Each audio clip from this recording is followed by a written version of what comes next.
Hello friends, super magic રસોઈમાં મિત્રો હું આપનું સ્વાગત કરું છું। આજે આપણે મરચા જ્યારે તરીએ છીએ બલ્કમાં, ઝાઝા તરવા હોય કે થોડા તરવા હોય ત્યારે આપણને ઉડે છે અને ડર પણ લાગે છે અને દાજી પણ જઈએ છીએ। તો આજે તમને મરચા તળવા ટાઈમે તેલ ના ઉડે ને એનો એકદમ સોલિડ આઈડિયા તમારી સાથે શેર કરું છું। તો તમને ચોક્કસ મિત્રો આ વિડીયો ગમશે, ગમે તો લાઈક કરજો, શેર કરજો અને સબસ્ક્રાઈબ કરવાનું તો ભૂલતા જ નહીં। અને મિત્રો બાજુમાં રહેલું બેલ આઇકનને પણ પ્રેસ કરજો જેથી કરીને લેટેસ્ટ વિડીયોની માહિતી તમને મળતી રહે। તો મિત્રો આપણે કાંઈ પ્રસંગ હોય કે ઘરે આમ મરચા તરવાના હોય તો આપણે આ રીતે સ્લીટ મૂકવી પડે છે વચ્ચે, અને આપણે સ્લીટ મૂકીને તો અંદર તેલ પણ ઘણી વખત ગળી જાય છે અને મરચા મજા નથી આવતી। તો તમારે આવી રીતે સ્લીટ મૂક્યા વગર મરચાને તળવા હોય અને તેલ ન ઉડે ને એનો જોરદાર આઈડિયા આજે હું તમારી સાથે શેર કરું છું।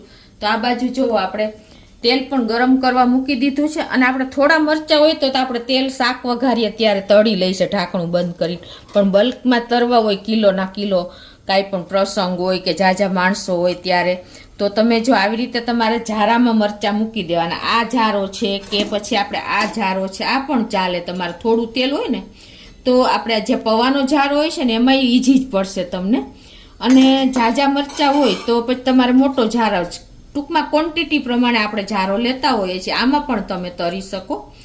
અને સાવ ઓછા હોય તો તમે આ રીતે પણ, આ બે સેમ જ થઈ જાય, કોઈ પણ તમને કમ્ફર્ટ રહે ને એ તમારે ઝારો કે કાંઈ પણ ગયણો લઈ લેવાનો।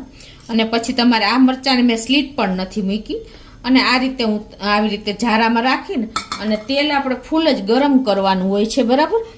તો આપણું તેલ પણ ફૂલ ગરમ થઈ ગયું છે અને હવે આપણે આ ઝારાને આમાં તેલમાં મૂકી અને ઉપર આપણે આ ડીશ ઢાંકી દેવાની। અને મિત્રો આ રીતે તમે કરશો ને એટલે તમારે છાંટા પણ નહીં ઉડે, મરચું ફૂટશે ને તો પણ તમારે પ્રોબ્લેમ નહીં થાય અને ઇઝીલી તમે મરચાં ક્વોન્ટિટીમાં તરી શકશો। તો આ રીતે જુઓ મિત્રો, આપણે તરશું ને તો ગેસ પણ નહીં બગડે, આજુબાજુ તેલના છાંટા પણ નહીં ઉડે।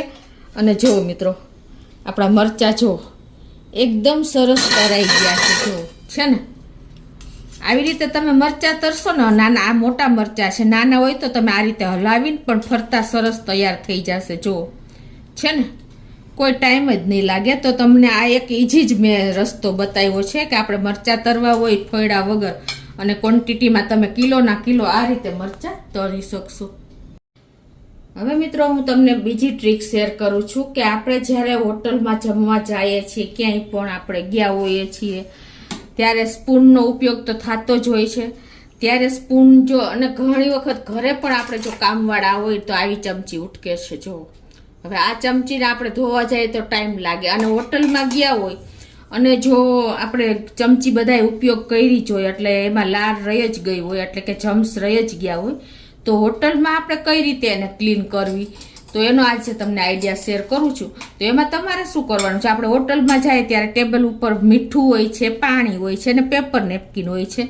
તો તમારે આ રીતે પાણી થોડુંક નાખીને અને મીઠું લઈ લેવાનું, પેપર નેપકિનમાં ચમચી ઉપર તમારે મીઠું નાખી દેવાનું, સેજ પાણી નાખી દેવાનું, અને આ રીતે આપણે પાણી નાખીને અને પછી તમારે ત્યાં પેપર નેપકિન અવેલેબલ હોય છે।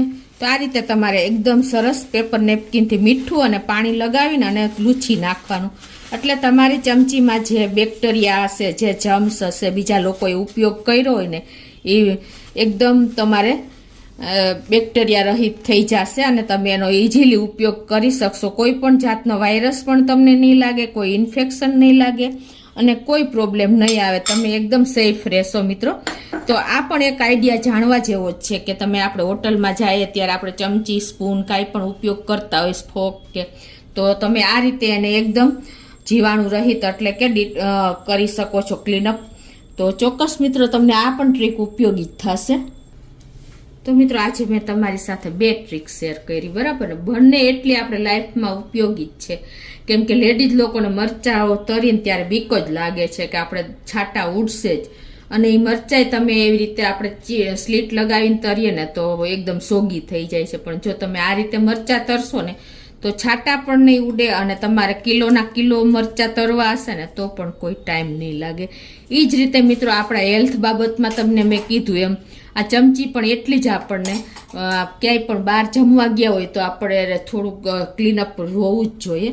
તો આ બંને ટ્રીક તમને ઉપયોગી થશે મિત્રો. ગમે તો લાઈક કરજો, શેર કરજો અને સબસ્ક્રાઈબ કરવાનું તો ભૂલતા જ નહીં.